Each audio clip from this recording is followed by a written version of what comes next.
안녕하세요 여러분, 이인철 변호사입니다. 여러분, 오늘 제가 정말로 귀한 분을 모셨는데 제가 정말로 존경하고 정말로 좋아하는 이호선 교수님 모셨습니다.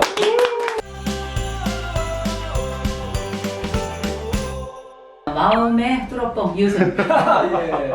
뭐 저랑 워낙 또 방송에서 많이 뵀는데 네, 이렇게 네. 또 제 방송에 출연 정말 감사드립니다. 아, 제가 영광입니다. 감사합니다. 기다렸어요. 그렇군요. 네. 교수님, 그러면 제가 교수님을 또 예전부터 또 많이 이제 또 뵙고 아는데 교수님에 대해서 좀 우리 질문 좀 해주시겠어요? 이인철 변호사님과는 어떤 인연으로 만나게 되셨습니까? 이인철 변호사님은 일단은 뭐 저랑 같은 이시지만 같은 그 쪽인지 잘 모르겠고요. 일단 방송에서 뵀고요. 네. 방송에서 저는 먼저 화면에서 먼저 뵀었고 그 다음번에 제가 방송을 이제 하면서 현장에서 뵙게 됐는데 제가 이제 두 가지에 좀 놀랐어요. 처음 뵀을 때. 첫 번째는 생각보다 키가 너무 크셔서 놀랐어요. 네. 왜냐면 보통 앉아 계시거든요. 네, 맞아요. 그래서 제가 키를 몰랐는데 키가 생각보다 되게 크셔서 놀랐고요. 네. 두 번째로는 화면보다 더 잘생기셨어요. 네. 화면보다 훨씬 잘생기셔서 네. 우리 지금 영상을 보고 계신 분들이 계시면 네. 우리 이인철 변호사님 계신 법무법인이 양재역 10번 출구에 있거든요. 오셔서 얼굴이라도 한번 보여주시도록 꼭 보내드리고 싶습니다. 네. 교수님도 워낙 이제 방송 많이 나오시니까 주변에서 신문이 더 낫다는 말씀. 아이 뭐 실물 비할 수 없죠. 맞아요.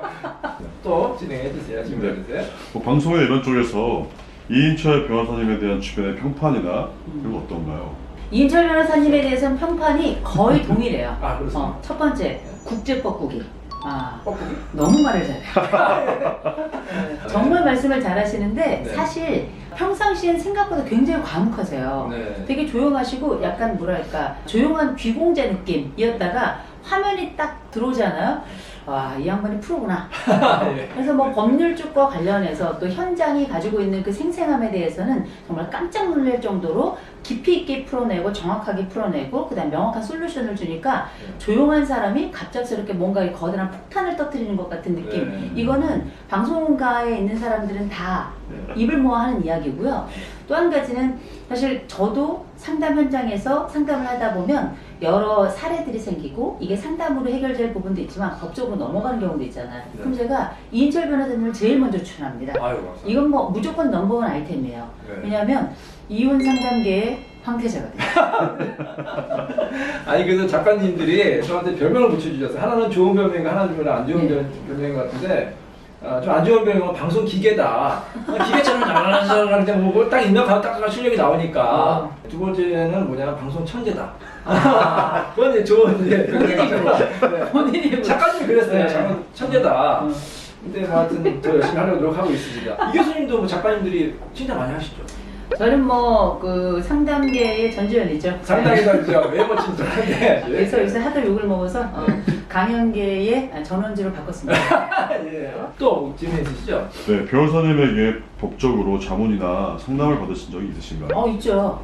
오늘도 받으러 왔어요. 예. 오늘 사실 유튜브가 아니라 상담받으러 오신 것 같은데. 아니 저희 아버지가 네. 저희 지금 이제 90이 넘으셨는데 네. 이제 뭐 땅 거 관련해 가지고 정말 요 코딱지만한 맹지를 가지고 있는데 네. 그 땅 사용권과 관련해 가지고 네. 여하간에 좀 어려움이 있어서 네. 제가 누가 제일 먼저 생각났겠어요. 예. 이인철 변호사님이잖아요. 예. 그렇죠? 근데 우리가 알고 있기로는 이인철 변호사님 하면 이혼하면 이인철 변호사 이렇게 생각하는데 그렇지 않더라고요. 제가 전화를 드렸더니 뭐 대본에 잘잘잘잘 말씀을 해주시고 실제 언제든지 오라고 도와주겠다고 말씀해 주셔서 오늘 왔네요. 네. 그뿐만 아니라 네. 저희 내담자들이 상담 관련해서 상담 이후에 법적인 절차를 취해야 될 때는 저는 무조건 이인철 변호사님 연락처를 알려드리고 이분들이 이인철 변호사님께 도움을 받은 분들이 많아요. 그래서 실제 저는 이인철 변호사님이 가지고 있는 이런 법적 조언이라든지 이 소송과 관련해서는 굉장히 신망이 두텁습니다. 아유, 감사합니다. 근데 이제 하나 제가 팁을 말씀드리면 많은 분들이 소송을 당하면 굉장히 당황해 하시거든요. 그리고 소송이라는 건 굉장히 큰 스트레스예요. 우리가 살면서 누구한테 안 좋은 얘기만 들어도 굉장히 기분 나쁜데 그럼. 그 서면으로 내용 증명 받아도 굉장히 기분 나쁘거든요. 소장을 받으면 와, 이건 나를 상대로 전쟁하자는 건가, 전쟁이라고 표현하거든요. 근데 우리 뭐 교수님 사건 같은 경우 제가 보니까 특히 아버님께서 연세가 많으신데 얼마나 놀라셨겠습니까? 소장 받는 것 자체가 큰 스트레스일 것 같은데 근데 보통은 이렇게 경계 가지고도 분쟁이 많은데 이웃끼리 사실 잘 해결하는 게 가장 좋은 방법이고요. 그래서 법원에서도 조정 같은 걸 많이 권해요. 그리고 만약에 20년 이상 그 땅을 자기 소유로 알고 이제 그 점유했으면 점유 시효취득이라는 제도가 있어요, 우리나라에. 그러니까 20년이 지나면 그 땅이 설령 다른 사람의 땅이라 하더라도 본인 땅인 줄 알고서 선량하게 점유한 경우 있잖아요. 네. 그 경우에 자기 땅이 된다는 그런 법조항이 있거든요. 그러니까 여러 가지 여러분을 구제하는 법제도가 있으니까 여러분 너무 당황하지 마시고 꼭 전문가의 도움 받으시기 바랍니다. 자, 그럼 교수님 제가 이제 여쭤볼게요. 원래 그러면 그 종교는 기독교이신 건가요? 네, 저는 기독교죠. 뭐 제가 기독교인데 저는 불교도 뭐 또 다른 종교도 종교를 가진 분들은 다 좋은 일을 하고 있다고 생각을 해요. 그리고 제가 가지고 있는 종교가 가지고 있는 아름다움에 저는 또 심취해 있는 사람이라 저는 제가 오랫동안 받아들이고 또 제가 즐기고 또 지금도 감사하고 살고 있는 게 기독교라서 아주 제가 생각할 때는 인생을 살면서 제가 기독교인인 게 저는 기쁜 네, 사람 중에 한 사람입니다. 저도 기독교입니다. 네, 모태신앙이고요. 근데 이제 우리 교수님 남편분이 굉장히 훌륭한 교수님이세요. 제가 또 개인적으로 아는데 정말 훌륭하고 정말 학식이 높으신데 교수님 보기에는 솔직히 우리 교수님하고 남편분하고 누가 더 학식이 높고 똑똑하다고 생각하세요? 일단 저희 남편은 이제 훌륭하다기보다 이제 잘생겼어요. 예, 맞죠. 사실 인물은 없고요. 네. 네, 인품은 참 좋습니다. 예. 네. 제 남편이 저보다 이제 나이가 어리지만 네. 저는 제 남편을 사랑하기도 하지만 되게 존경해요. 어. 대단히 훌륭한 인품을 가지고 있는 사람이고 그리고 무엇보다 제가 아내이기도 하지만 또 여성이기도 하잖아요. 그리고 바깥에서 활동하는 뭐 커리어 우먼이기도 하고 그런데 제가 일을 하거나 집안에 있을 때는 한 번도 뭐 여성을 폄하한다든지 가사 일을 뭐 저한테만 맡긴다든지 한 번도 그런 일이 없었고요. 지금도 본인은 외조의 왕이 되고 싶다. 왜죠? 당신은 나의 노후야 뭐 이러면서 얘기하는데 네. 한 번도 인생을 살아가며 제가 실망해 본 적이 없고 무엇보다 이제 기독교가 가지고 있는 그 아름다움에 대해서 또 이 기독교가 교양으로서 어떻게 자리 잡아야 되고 역할을 해야 되는지에 대해서 두루 알리고 있기도 하고 또 렘브란트 전문가이기도 하니까요. 주로 아름다움을 몸 안에서도 실천하고 몸 밖에서도 실천하는 것 같아서 참 좋습니다. 근데 이제 교수님 강의를 제가 뭐 교수님 말씀을 들은 기회가 있었는데 교수님께서 초기 기독교 정신을 굉장히 강조하시더라고요. 그래서 그 교수님 제가 좀 안타까운 게 이제 뭐 원천지가 얼마나 교회가 많습니까? 근데 너무 교회가 커요. 대형화되고 그래서 가끔 이런 생각이 제 개인적인 생각인지 모르겠지만 차라리 이 돈을 아껴가지고 고아원이라든지 이웃에 봉사하는 데 썼으면 어땠을까? 이게 한국 교회의 대형화 또 여러 가지 또 여러분 또 문제점이 있는 거 아닙니까? 여기에 대해서 어떻게 생각하세요? 근데 저는 지금까지 많은 인터뷰를 했지만 변호사와 이런 얘기를 하기 처음이에요. 제가 워낙 생각이 많았어요. 굉장히 중요한 말씀이시고 교회가 가지고 있는 이 대형화라고 하는 건 사실 우려할 만한 것이라고 생각하는 게 외형이 본질을 잡아먹게 되는 이런 상황이 벌어지는 거잖아요. 맞아요. 실제 교회가 가지고 있었던 그 안쪽의 섬김과 그 안쪽의 돌봄의 영역이 건물에 오히려 갇힌 것 같은 느낌. 그래서 거기에도 돈이 많이 들어가다 보니까 지금 같은 안타까운 상황뿐만 아니라 외부의 시선도 교회가 원래 첫사랑을 잃었다라고 이야기하는 거라고 저는 보거든요.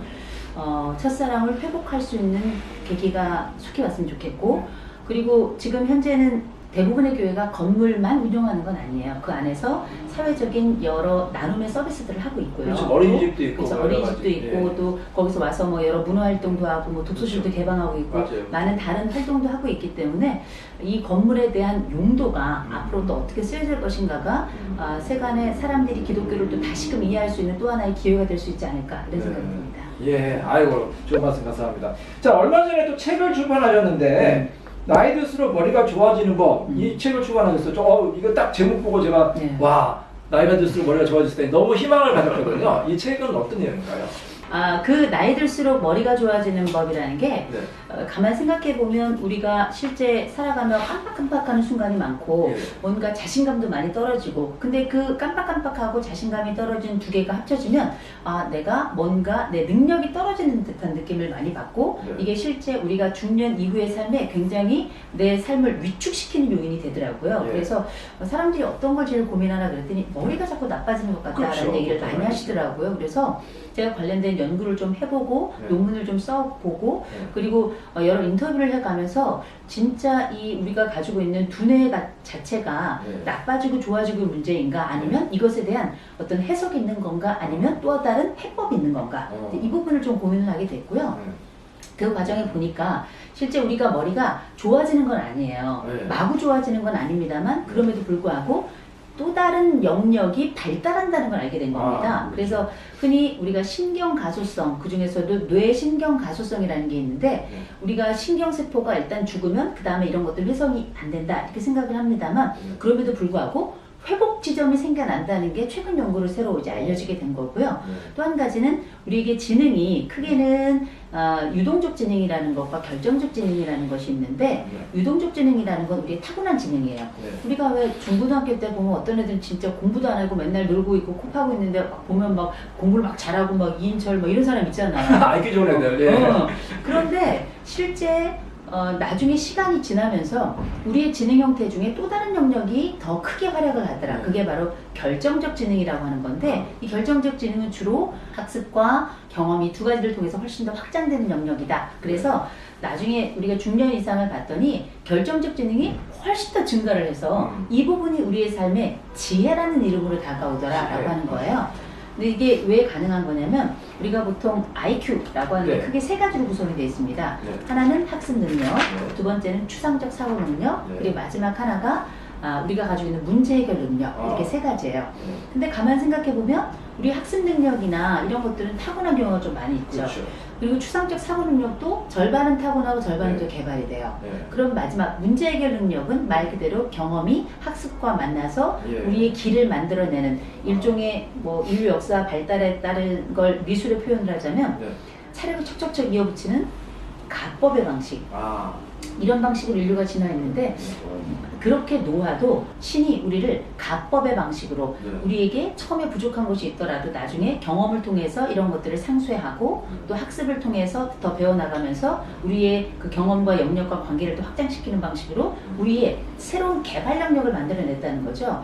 그래서 요는 결국 나이 들어서 머리가 나빠진다고 고민하는 것이 아니라 사실 머리가 안 나빠지고 있다는 것, 다른 영역이 개발되고 있다는 것, 그러기 위해서 가장 좋은 방법은 내가 관계도 넓히고 학습 영역도 넓히면서 동시에 내 경험을 확장시킬 수 있을 만한 학습 공동체에 들어가시기를 권하는 그 책이 바로 나이 들수록 머리 좋아지는 법이고 실제 그 각 챕터마다 우리가 진짜 머리가 좋아지고 있나 나빠지고 있나 내 능력은 어떤 것인가 뭐 브릿 지수라든지 뭐 굉장히 여러 가지 할 수 있는 검사 도구들이 많이 들어가 있습니다. 그래서 그 검사하는 재미가 쏠쏠해요. 네, 한번 해보시면 좋을 것 같습니다. 정말 좋은 말씀이네. 결국에는 학습 능력하고 그다음에 그 추상적 능력, 이게 이제 문제 해결 능력을 위한 거겠네요. 함께 가는 거죠. 그렇죠. 예, 서로 간에 윈윈 할 수 있고 그리고 하나만 발달하는 경우는 없어요. 보통 우리가 왜 볶음만 막 키우면 볶음만 생겨난다고 생각하지만 사실 맞아요. 다른 그릇도 같이 생겨난다고 그렇죠. 그러죠. 그런 마찬가지로 우리가 한 가지 능력이 다른 능력들을 견인한다는 걸 생각해 본다면 어떤 것 하나라도 열심히만 해낸다면 우리는 괜찮아질 수 있다라는 거죠. 정말 희망적인 말씀인 게 사실 변호사는 문제 해결 능력이 가장 중요한 거 아닙니까? 나이가 들고 경험이 많을수록 이 문제 해결 능력이 점점 발달하는 거니까 정말 희망적인 소식이 아니었어요. 감사합니다. 자, 교수님 말씀 오늘 여기까지 듣고요. 다음 시간에 더 자세하게 재밌는 말씀 듣도록 하겠습니다. 교수님 감사합니다. 고맙습니다.